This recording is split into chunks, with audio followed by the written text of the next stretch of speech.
Hi, good evening. I'm Jarvis Siddle. I'm here to talk to you about a CPI to median income uh, LSTM encoder decoder model. Uh, I apologize if I sound kind of bleh, if you will. I have been kind of sick today. I started yesterday, but we're going to power through.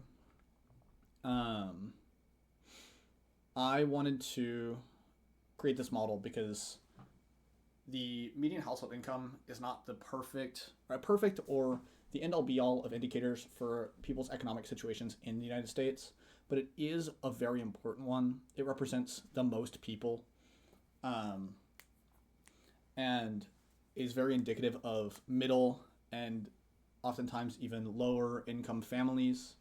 So I wanted to focus on something that would benefit people at large, and so I have come up with a ratio of CPI to median income. Um, CPI to median income ratio is essentially a consumer price index, or an index that tracks inflation or consumer good prices, obviously. um, Versus median income. I've created a ratio out of this using historical data from 1980 onward, um, which I have used to train the model and project this exact ratio into the future. This ratio essentially um, is one way to show economic or income degradation over time from inflation. Essentially, if the ratio um, goes down, our wages are worth less in relation to inflation, so we will have less spending money. Um, you know how inflation works. So why does this matter?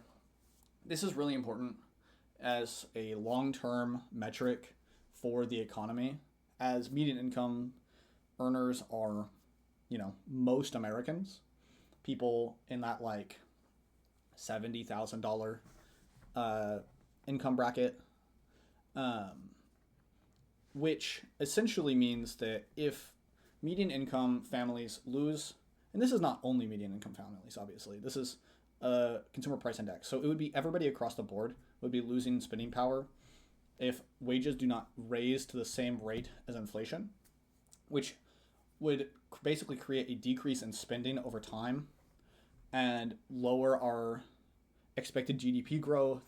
It would affect certain industries, especially those that are luxury industries such as tourism or uh, tech.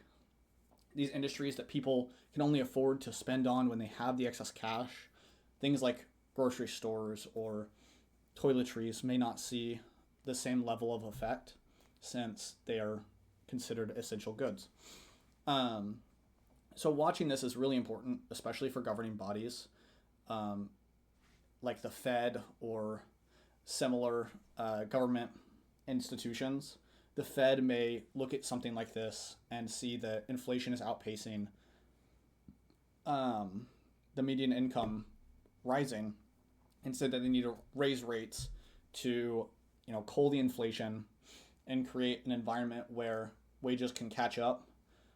Uh, Obviously, there's a lot that goes into that beyond the immediate, beyond just this metric. So they would look at a whole lot more data before deciding to do something like that.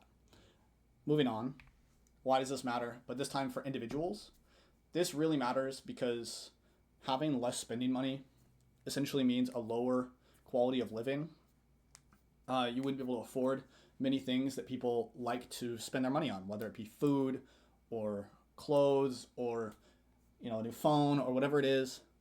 These things that may seem a little superfluous to the essentials, but are very much an um, expected thing in today's life.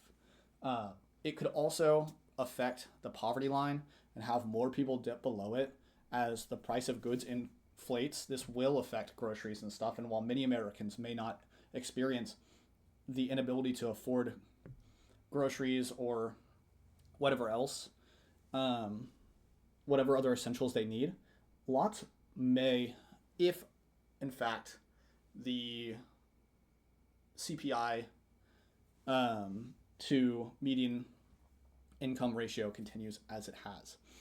Um, and governing bodies may look at this and decide to increase spending to programs like food stamps or um, Meals on Wheels or some kind of opportunity to help out people in need as they kind of see the poverty line or more people falling below the poverty line because of this.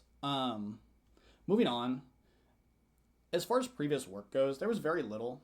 Gutierrez Fierros, sorry, I don't speak Spanish, had a very similar project to mine, but his was much less about predicting the future and more about examining the effects of the inflation. And I do think it's very interesting and worth a read, but it doesn't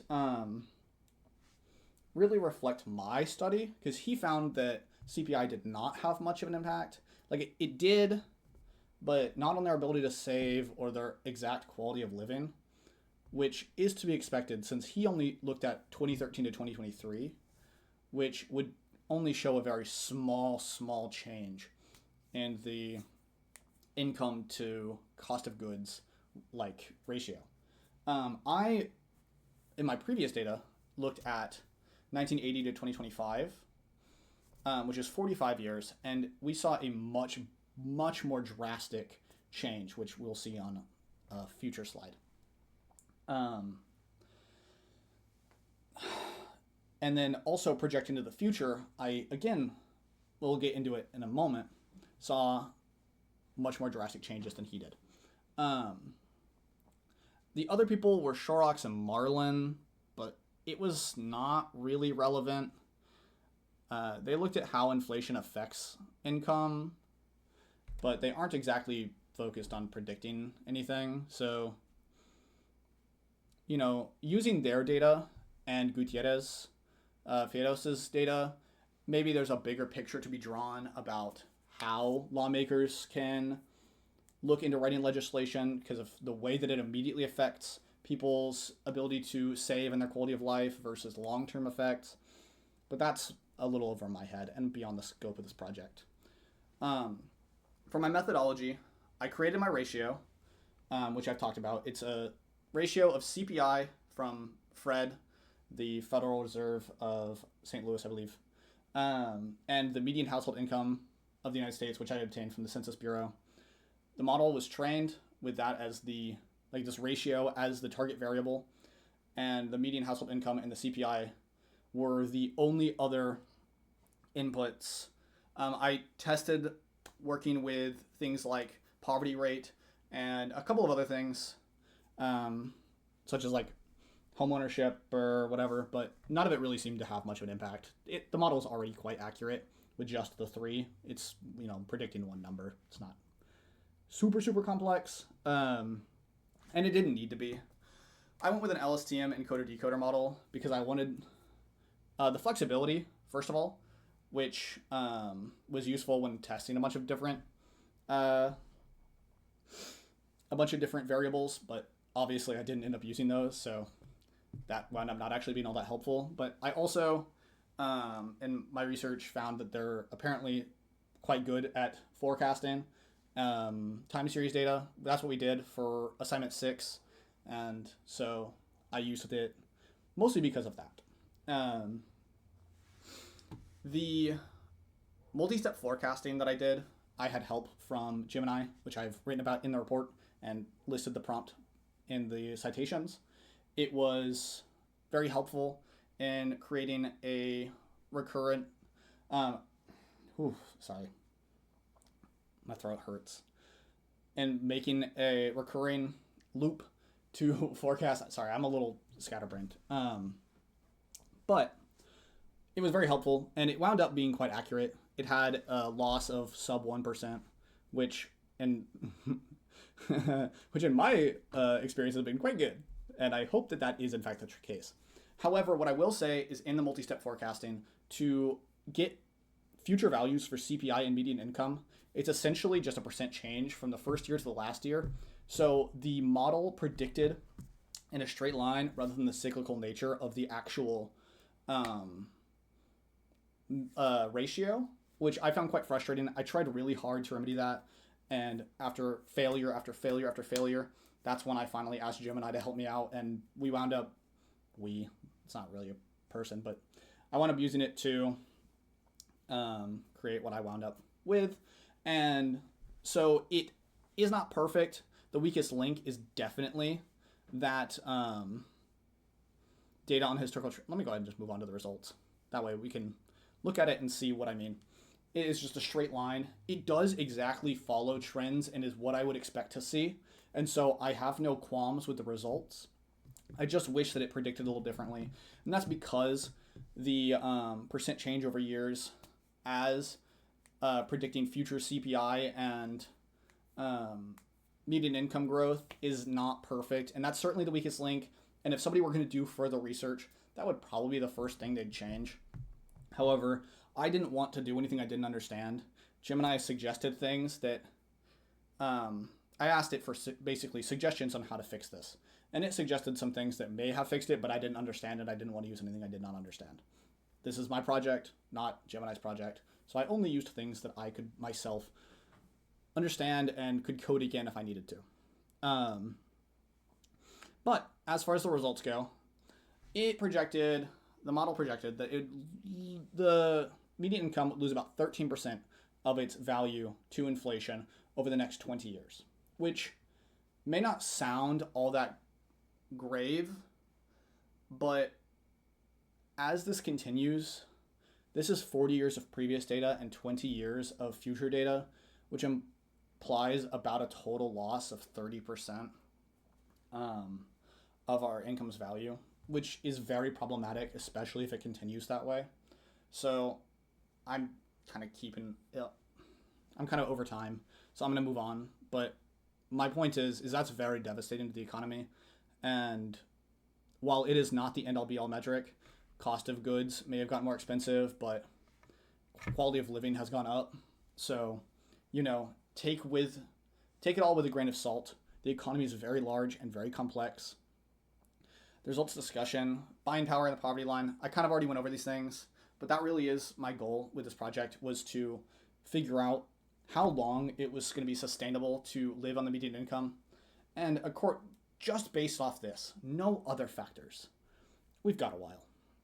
13% in 20 years is not going to ruin anybody, but what it will is slowly chip away at the economic superpower that has been the United States. Over 60 years, losing 30% is really, really hurtful. And I imagine that going forward, we are going to need to find a solution to this. Otherwise, we are going to lose ground as the economic superpower.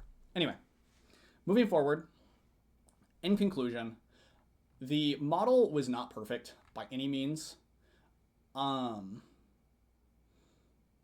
definitely think the model could be improved, and I recommend, if anybody wants to do further research, that they find a better way to handle future projections of CPI and median income, and maybe that data is already out there and I just did not find it.